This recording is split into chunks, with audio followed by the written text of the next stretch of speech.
Para peserta pembelajar, pada kesempatan ini kita akan membahas topik pokok bahasan kita adalah tugas gereja yang membangun atau koinonia. Tugas gereja yang membangun atau koinonia adalah tugas kita bersama. Anak-anak gereja itu bukan sekedar di dalam arti organisasi. Gereja bukan sekedar dalam arti terdiri dari uskup, pastor, biarawan, biarawati, mereka yang terlibat di dalam kepemimpinan klerus. Namun, gereja itu merupakan kumpulan anggota umat Allah yang bersekutu, yang berkumpul, yang bersatu di dalam nama Tuhan. Karena itu gereja yang adalah kumpulan anggota umat Allah yang hidupnya bersatu, itu membangun sebuah persatuan, membangun sebuah persekutuan.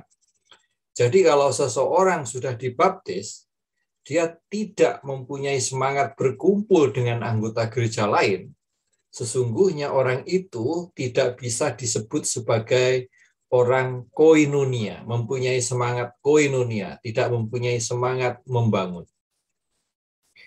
Kalau satu anggota gereja sakit, punya masalah, anggota yang lain itu ikut meringankan. Itulah salah satu sifat koinonia. Di dalam suratnya kepada umat di Efesus bab 2 ayat 19, Paulus mengatakan demikian.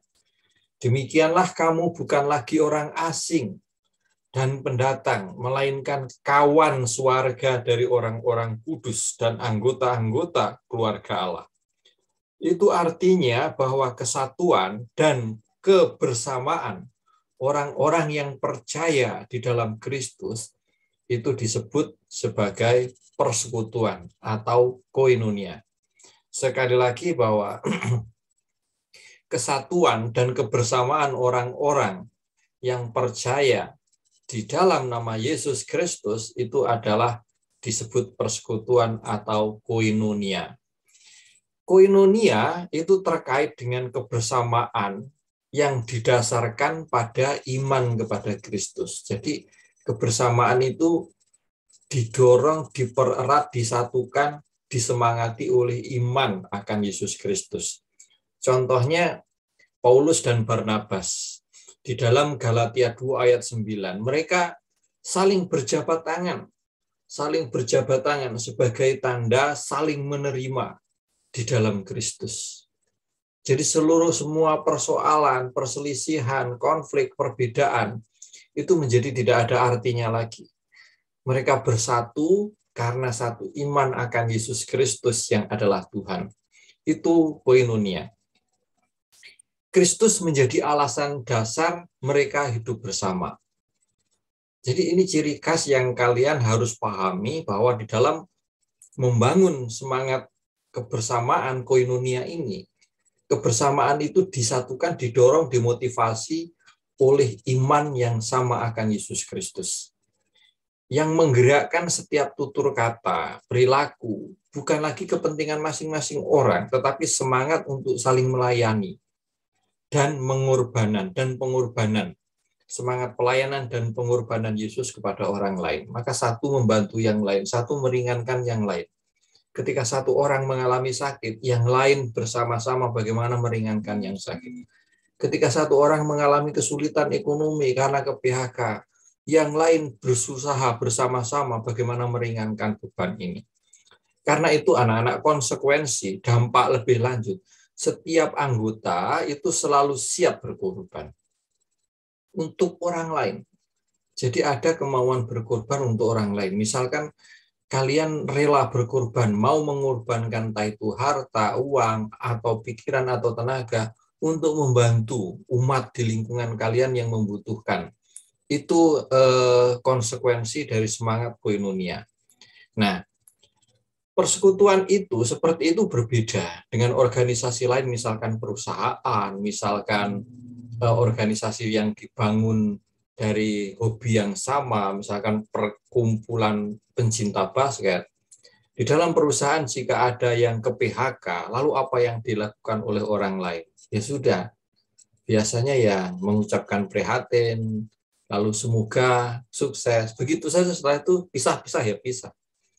Karena itu maka kalau di perusahaan itu siapa yang membantu orang lain atau tidak membantu orang lain itu sangat tergantung pada komitmen pribadinya masing-masing.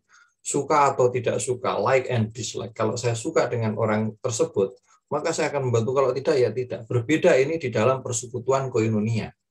Karena kita didorong oleh semangat iman yang sama akan Yesus Kristus, pengorbanan Yesus, maka kita melayani. Karena satu orang yang lain itu kita pandang sebagai saudara. Nah, kalau di dalam perusahaan kan, di dalam organisasi lain ada prinsip lo ya lo, gua ya gua gitu loh. Nah, karena itu saudara para peserta didik, kita dibimbing untuk memahami makna dan hakikat gereja di sini. Makna dan hakikat gereja yang membangun persekutuan, membangun koinonia, antara lain melalui yang namanya gerakan komunitas basis gerejani. KBG, Gerakan Komunitas Basis Gerejani. KBG itu apa? Mari kita lihat. Komunitas Basis Gerejani atau KBG mempunyai ciri-ciri setiap anggotanya aktif berpartisipasi melayani sesama umat dan umat agama lain. Jadi sangat aktif membantu orang lain, melayani. Kesukaannya adalah melayani orang lain. Kalau dimintain tolong itu langsung, ya melakukan itu. 2, setiap anggota disemangati dengan semangat persaudaraan. Satu dengan yang lain itu menganggap, merasakan sebagai saudara. Jadi kemauan berkorban itu sangat tinggi. Lalu yang ketiga, komunitas basis gerejani atau KBG itu merupakan kelompok orang Kristen di tingkat keluarga dan tetangga. Kalau kita katakan sekarang itu seperti lingkungan-lingkungan yang datang dan berkumpul bersama untuk berdoa, membaca kitab suci, berkatekese, pelajaran agama, serta diskusi tentang masalah keseharian manusia. Dan gereja dengan tujuannya untuk apa? Untuk tercapainya komitmen bersama, yaitu semua merasa tercukupi, semua merasa dicintai, semua merasa sebagai saudara. Ya. Anak-anak, peserta pembelajar, kalau kita bicara mengenai komunitas basis gerejani, di dalam kitab suci kita bisa melihat dasar kitab sucinya. Kisah Para Rasul bab 4 ayat 32 sampai 37. Bunyinya sebagai berikut.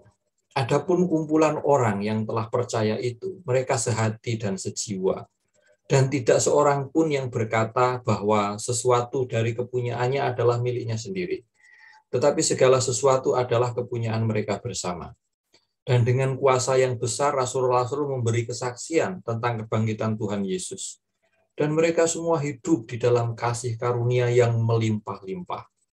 Sebab tidak ada seorang pun yang berkekurangan di antara mereka. Karena semua orang yang mempunyai tanah atau rumah menjual kepunyaannya itu. Dan hasil penjualannya itu mereka bawa. Dan mereka letakkan di depan kaki rasul-rasul. Lalu dibagi-bagikan kepada setiap orang sesuai dengan keperluannya. Demikian pula dengan Yusuf yang oleh rasul-rasul disebut Barnabas. Artinya anak penghiburan, seorang Lewi dari Siprus. Ia menjual ladang miliknya lalu membawa uangnya itu dan meletakkannya di depan kaki para rasul. Inilah para peserta pembelajar dasar kitab sucinya. Jadi ini adalah cara hidup umat jemaat awal dulu seperti ini, dan hidup seperti inilah yang sebenarnya disebut sebagai komunitas basis gerejani atau KBG, yang di dalamnya disemangati oleh apa? Iman akan Yesus Kristus, hidup sehati sejiwa, segala sesuatu adalah kepunyaan mereka. Mereka semua hidup dalam kasih karunia yang berlimpah-limpah. Tidak ada seorang pun yang kekurangan di antara mereka. Karena apa? Semangat berbagi yang luar biasa. Itu yang menyemangati. Mari sekarang kita melihat fungsi persekutuan, fungsi koinonia.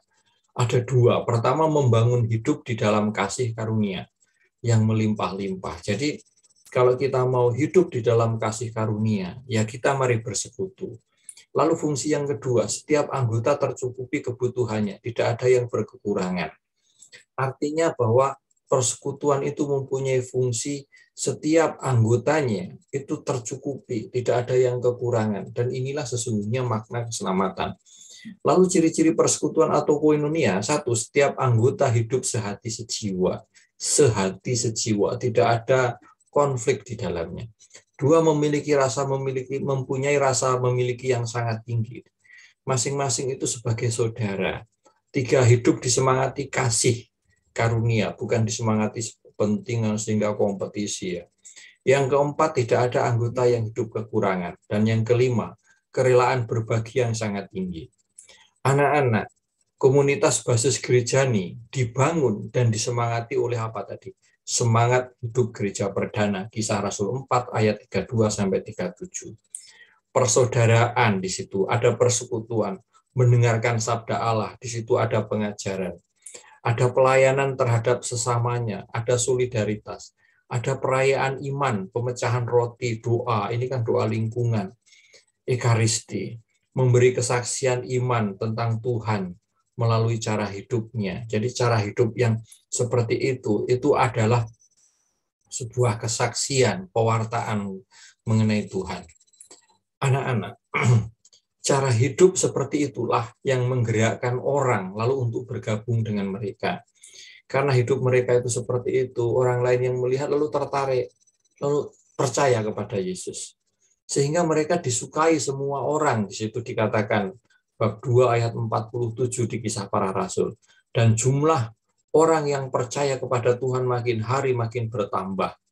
Karena apa? Karena banyak orang terkesima, terpesona, tertarik dengan cara hidup itu. Dan mereka sangat dihargai oleh orang banyak. Karena cara hidup, karena persaudaraan.